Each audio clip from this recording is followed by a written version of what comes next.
স্বাগত ডিবিসি সংবাদ। আপনাদের সাথে আছি আমি সুনন্দা রায় চৌধুরী। এবার জানাবো খবরের বিস্তারিত।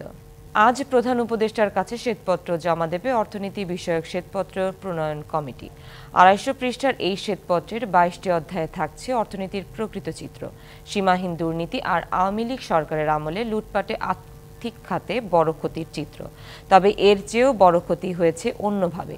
২০১৪ সালে একতরফা নির্বাচন করে দ্বিতীয় দফায় ক্ষমতায় এসে অর্থনীতিকে ভালো দেখানোর চেষ্টা করে শেখ হাসিনা সরকার। আর সেজন্য মূল্যস্ফীতি, মাথাপিছু আয় এবং জিডিপি প্রবৃদ্ধি সহ গুরুত্বপূর্ণ তথ্যে মিথ্যার আশ্রয় নেয় আওয়ামী লীগ। তথ্যের এ নৈরাজ্য ক্ষত সৃষ্টি করেছে প্রতিটি ক্ষেত্রেই। বাংলাদেশের মোট দেশজ সম্পদ কত? মাথাপিছু আয়, জিডিপি প্রবৃদ্ধির হার, মূল্যস্ফীতি বা গুরুত্বপূর্ণ কৃষি পণ্যের প্রকৃত উৎপাদন চিত্র কি? আওয়ামী লীগ আমলে অর্থনীতির প্রতিটি পরিসংখ্যানেই সৃষ্টি হয়েছে অবিশ্বাস। বিগত দিনে মিথ্যা তথ্য দিয়ে দেশের অর্থনৈতিক সাফল্য তুলে ধরার অপচেষ্টার কারণে প্রতিটি ক্ষেত্রেই এখন দেখা দিয়েছে বিশ্বাসযোগ্য তথ্যের অভাব। বিশ্লেষকরা বলছেন, তথ্য নৈরাজ্য অর্থনৈতিক ব্যবস্থাকে ক্ষতিগ্রস্ত করেছে, বন্ধুর করেছে আগামীর পথকেও। ন্যাশনাল ইকোনমিক স্ট্যাটিস্টিক্স এইটার যে ইন্টিগ্রিটি সেইটাকে সম্পূর্ণভাবে ওলটপালট করে দেওয়া হয়েছে, বিশেষ করে 2014 বা 15 সাল থেকে। Growth figure, export figure, inflation, এগুলোকে এমপ্লয়মেন্ট বা আনএমপ্লয়মেন্ট এখন প্রমাণিত হচ্ছে যে এগুলো প্রায়ই এগুলোকে ম্যানিপুলেট করা হয়েছে। সেই সঙ্গে আর্থিক ব্যবস্থাপনাতেও শৃঙ্খলা বজায় রাখতে পারেনি আওয়ামী লীগ সরকার। মাসুল দিয়ে ধুঁকছে এখন ডজন খানেক ব্যাংক, যার ক্ষত যে অনেক গভীর। ভারসাম্য ছিল না এখানে। ব্যুরোক্রেসির খারাপ লোকগুলা, পলিটিক্সের খারাপ লোকগুলা একসাথে হয়েছে এবং বিজনেসের খারাপ লোকগুলো একসাথে হয়েছে। একটা ব্যাংকিং কমিশন সেটা হওয়া উচিত, এবং এটা ব্যাংকিং কমিশন হলে এটা ওয়ান কাইন্ড অফ কোর্টের মতন কাজ করবে। স্বৈরাচারী শাসনামলে গুরুত্বপূর্ণ পরিসংখ্যান, অর্থ পাচার, ব্যাংক লুট, গুরুত্বপূর্ণ সরকারি দফতরের দুর্নীতিতে নিমজ্জিত অর্থনীতির চাকা কতটা খাদের কিনারায় চলে গেছে তা জানা যাবে রবিবার শ্বেতপত্র প্রণয়ন কমিটির প্রতিবেদন প্রকাশের পর। মুস্তফা মাহবুব, ডিবিসি নিউজ, ঢাকা। আজ গৌরবময় বিজয়ের মাসের প্রথম দিন। বাংলাদেশের সুদীর্ঘ রাজনৈতিক ইতিহাসের শ্রেষ্ঠ ঘটনা মহান মুক্তিযুদ্ধ। ১৯৭১ সালের ডিসেম্বরেই ৯ মাসের রক্তক্ষয়ী যুদ্ধে চূড়ান্ত বিজয় অর্জন করে জাতি। বাঙালির রক্তে রচিত হয় লাল সবুজ পতাকার গৌরবময় ইতিহাস। যদিও মুক্তিযুদ্ধকে এতদিন একটি রাজনৈতিক দলের সম্পত্তি বানানোর চেষ্টা করেছে বলে দাবি করেন খেতাবপ্রাপ্ত মুক্তিযোদ্ধা ও বিএনপি নেতা হাফিজউদ্দিন আহমেদ। বিজয়ের প্রায় ৫.৫ দশক পরও স্বাধীনতার চেতনা বাস্তবায়িত না হওয়ায় ক্ষোভ জানান তিনি। ২৫শে মার্চ রাতের আঁধারে অপারেশন সার্চ লাইটের মাধ্যমে নিরীহ নিরস্ত্র বাঙালি নিধন শুরু করে পাকিস্তানি বাহিনী। এরপরই কালুরঘাট বেতার কেন্দ্র থেকে আসে সশস্ত্র সংগ্রামের সেই কালজয়ী ঘোষণা।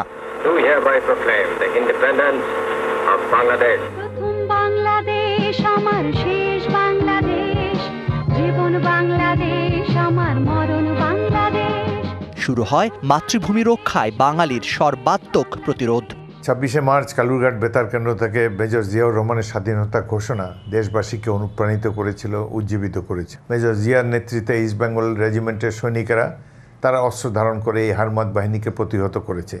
এই সত্য আওয়ামী লীগ স্বীকার করে না। তারা মনে করে তাদের নেতার বক্তৃতাতেই বোধহয় দেশটি স্বাধীন হয়েছে, এবং পরবর্তীকালেও এই যুদ্ধকে রাজনৈতিক যুদ্ধ হিসাবে দেখাবার চেষ্টা করেছে।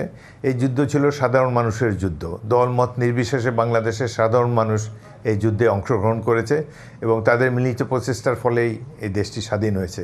সেখানে ২৫শে মার্চের পর আওয়ামী লীগের ভূমিকা ছিল অত্যন্ত গৌণ। লাখো শহীদের প্রাণ আর রক্ত নদী পেরিয়ে ডিসেম্বরের শুরু থেকেই পূর্ণতা পেতে থাকে বাঙালির বহু প্রত্যাশিত স্বাধীনতার স্বপ্ন। জেলায় জেলায় উঠতে শুরু করে বিজয়ের পতাকা। ৭১-এ যুবক ছিলাম, সেনাবাহিনীর তরুণ অফিসার ছিলাম। দেশের ডাকে সাড়া দিয়ে আমরা অস্ত্র ধারণ করেছি, হানাদার বাহিনীকে মোকাবেলা করেছি পথে প্রান্তরে। সেই যে দৃশ্য বর্ণনা করা ভাষা আমার নাই। আমার ডাইনে বামে সৈনিকেরা পড়ে যাচ্ছে, কারো মাইনফিল্ডে হাত পা উড়ে যাচ্ছে, কামানের গোলায় বিশাল বিশাল পুকুরের মতো গর্ত হয়ে যাচ্ছে, আমরা অনেকে হতাহত হচ্ছি। এই দৃশ্যের মধ্যে দিয়ে যে তরুণ ছাত্রদল এবং ইস্ট বেঙ্গল রেজিমেন্ট, আমার ইউনিট প্রথম ইস্ট বেঙ্গলের সৈনিকরা যেভাবে শত্রু বাংকারের দিকে অগ্রসর হচ্ছিল, এই দৃশ্য কল্পনা করলে আজও অভিভূত হই।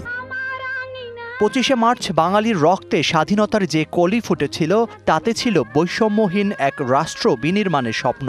আর এই ডিসেম্বরেই তাকে বিজয়ের কুসুমে পরিণত করেছিল বাঙালির আত্মত্যাগ আর ঐক্য।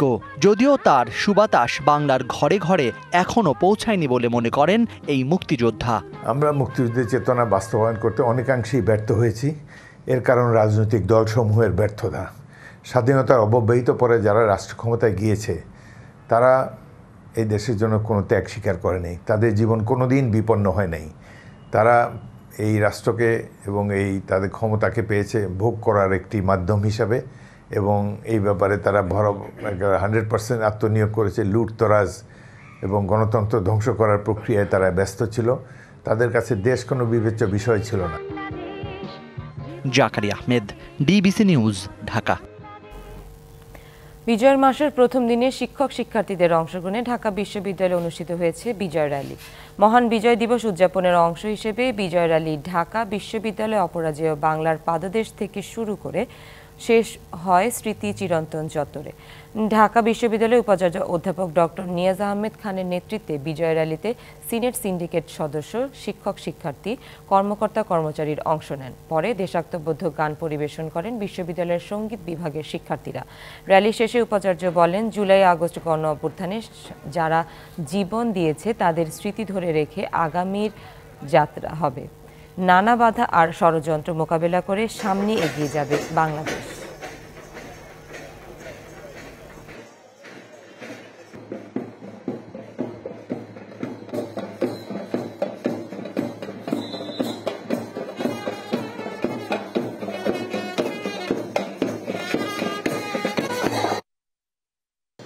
আমাদের মনে রাখতে হবে যে এই গণ অভ্যুত্থানের পরিপ্রেক্ষিতে আমাদের এখন দায় এবং দায়িত্ব অনেক বেড়ে গেছে।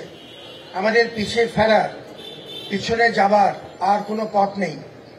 সবাইকে নিয়ে আমরা এই বিজয় মাসের শুরুতে অঙ্গীকার করছি, সবাইকে নিয়ে আমরা আমাদের দেশটাকে এগিয়ে নেব, যার যার পর্যায় থেকে তার দায়িত্ব পালন করব। ভারতের গণমাধ্যমের ভূমিকা দুই দেশের সম্পর্ক উন্নয়নে সহায়ক নয় বলে মন্তব্য করেছেন পররাষ্ট্র উপদেষ্টা মোহাম্মদ তৌহিদ হোসেন। বলেন, ভারতের সাথে সম্পর্ক রক্ষায় বাংলাদেশ আগে নিজেদের স্বার্থ দেখবে। অভিযোগ করেন, বিগত সরকার অভ্যন্তরীণ স্বার্থের তুলনায় প্রতিবেশী দেশের স্বার্থ রক্ষায় বেশি ভূমিকা রেখেছে। সমতার ভিত্তিতে সবার সাথে সুসম্পর্ক বজায় রাখতে অন্তর্বর্তী সরকার বদ্ধপরিকর বলেও জানান তৌহিদ হোসেন। রাজনৈতিক পট পরিবর্তনের পর সাবেক প্রধানমন্ত্রী শেখ হাসিনার ভারত চলে যাওয়া, সেখানে আশ্রয় নেওয়া কিংবা ভারতীয় গণমাধ্যমের নানান উস্কানিমূলক সংবাদ প্রচার, সব মিলিয়েই দুই দেশের সম্পর্কের মধ্যে চলছে চরম টানাপোড়েন। শনিবার সকালে রাজধানীর নর্থ সাউথ বিশ্ববিদ্যালয়ে ভারত বাংলাদেশ সম্পর্ক নিয়ে এক গোলটেবিল বৈঠকে বক্তারা তুলে ধরেন দুই দেশের মধ্যকার সম্পর্কের নানান দিক। বৈঠকে পররাষ্ট্র উপদেষ্টা বলেন, বিগত আওয়ামী লীগ সরকার ভারতের অমীমাংসিত ইস্যুর সমাধান করলেও নিজ দেশেরগুলোকে প্রাধান্য দেয়নি।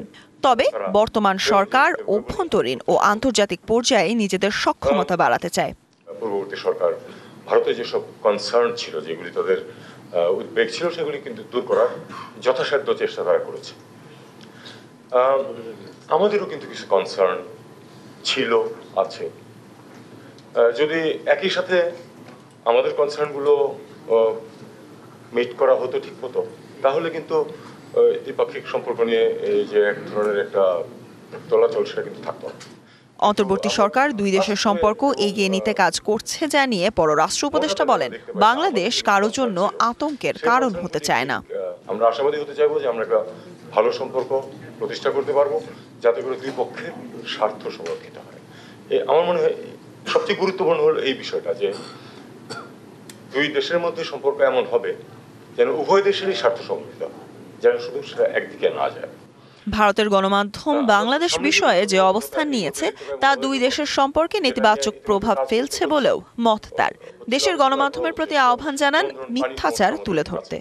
ভারতীয় মিডিয়া যে ভূমিকা নিয়েছে, এটা কোনো অবস্থাতেই দুই দেশের মধ্যে স্বাভাবিক সম্পর্ক প্রতিষ্ঠা যেন সহায়ক না। Sultana Swarna, DBC news, Dhaka. Dollar সংকটে ব্যাংকে এলসি খোলার জটিলতা, ডেলিভারি ও সাপ্লাই অর্ডারের অপব্যবহারে তেল চিনির মতো আমদানি নির্ভর নিত্যপণ্যের বাজার নিয়ন্ত্রণ করা যাচ্ছে না। রমজানের চাহিদা বাড়ে এমন নিত্যপণ্যের দাম ক্রয় ক্ষমতার মধ্যে রাখতে নানা উদ্যোগ নেওয়া হলেও বাজার নিয়ন্ত্রণে থাকবে কিনা তা নিয়ে রয়েছে সংশয়। এখনই আমদানি বাড়ানোর উদ্যোগ না নিলে রোজায় ভোগ্য পণ্যের সরবরাহ নিয়ে অনিশ্চয়তা থাকতে পারে বলছেন আমদানিকারকরা। বছরে দেশে চিনির চাহিদা প্রায় 20 লাখ মেট্রিক টন।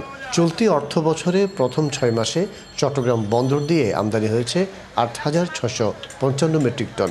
গত অর্থ বছরের এই সময়ে চিনি আমদানি হয়েছিল 74,812 মেট্রিক টন।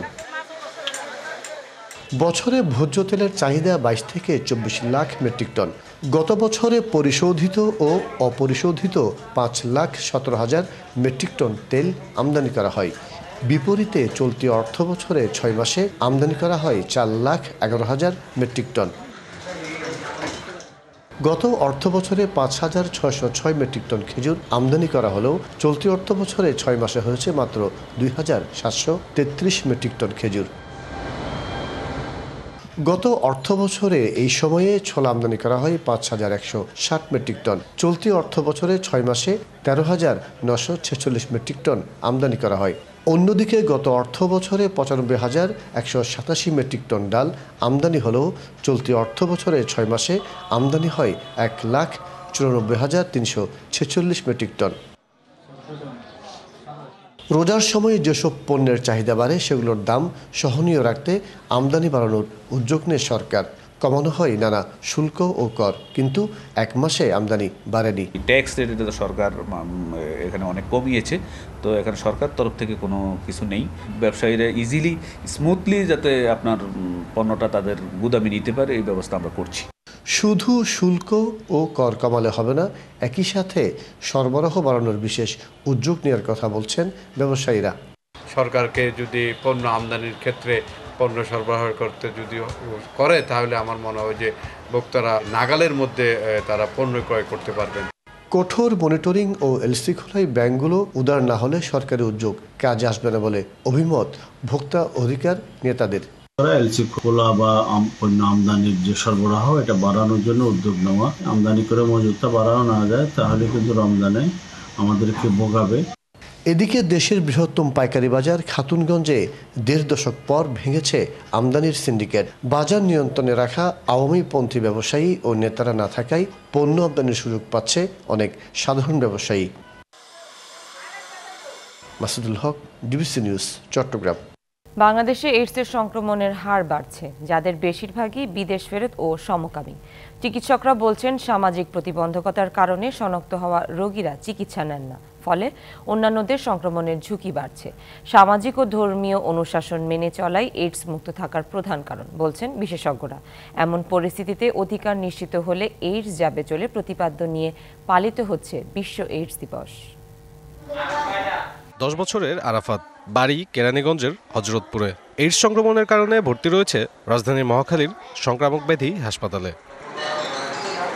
আরাফাতের পরিবারের সদস্যদের সাথে কথা বলে জানা যায়, এইডস আক্রান্ত হয়ে 3 মাস আগে তার মা মারা যান। মূলত আরাফাতের দেহে এইডসের জীবাণু এসেছে তার মার শরীর থেকেই।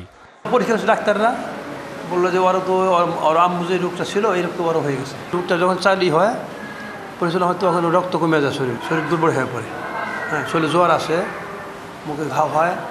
বর্তমানে হাসপাতালটিতে শিশু, প্রাপ্তবয়স্ক, নারী পুরুষ মিলিয়ে রোগী ভর্তি রয়েছেন 12 জন। তুলে ধরেন ঘাতক ব্যাধিতে আক্রান্ত হওয়ার কথা। বিদেশ যাওয়ার জন্য মেডিকেল করছিলাম, ওই সময় আর কি ধরা পড়ছে যে আমার ওয়াইফও আক্রান্ত। ওর আম্মু বিদেশ আসছিল আগে, তো হঠাৎ করে এই 2 সপ্তাহ 15 দিন হবে এরকম ধরে আমি আর হসপিটালে আসছি আজকে মাত্র 1 সপ্তাহ হয়েছে। চিকিৎসকরা বলছেন শুরুতে শনাক্ত করা গেলে প্রয়োজনীয় চিকিৎসার মাধ্যমে সুস্থ জীবনযাপন করতে পারেন এইডস রোগী, আর দেরি বয়ে আনে মৃত্যু। ভাইরাসটা হচ্ছে যে আমাদের বডির ইমিউনিটিকে নষ্ট করে দেয়। তো একটা মানুষের যদি ইমিউনিটি না থাকে তাহলে তাকে সব ধরনের রোগ আক্রান্ত করবে। আবার এইচআইভি যাদের থাকে তাদের দেখা যায় যে কার্ডিয়াক খারাপ হয় তাড়াতাড়ি, তো ব্রেন স্ট্রোক হয়। ওদের তো সাধারণ লোকের থেকে ওদের একটু রিস্কটা বেশি থাকে। মাদকাসক্ত, যৌনকর্মী, সূচের বহুমাত্রায় ব্যবহার, রক্তের আদান প্রদান করা ব্যক্তিরাই এ রোগে বেশি ঝুঁকিতে থাকেন, যেখানে বিদেশ ফেরত ও সমকামীদের সংখ্যাও কম নয়। ড্রাগ নিত না এবং যারা নিডেল শেয়ার করতে তাদের মধ্যে এই সংখ্যাটা বেশি ছিল, অথবা যারা কমার্শিয়াল সেক্স ওয়ার্কার ছিলেন তাদের মধ্যে। এখনও এই সংখ্যাটা ওদের মধ্যে বেশি, কিন্তু রিসেন্টলি আমরা যা দেখছি যে যারা অনেকদিন ধরে দেশের বাইরে কাজ করছেন তাদের একটা সংখ্যা আমরা এখন পাচ্ছি। যারা MSM পপুলেশন আছেন তাদের মধ্যে এই সংখ্যাটা বেশি। এইডস বংশগত রোগ নয়, তবে বাবা মার থাকলে আক্রান্তের ঝুঁকি বেশি।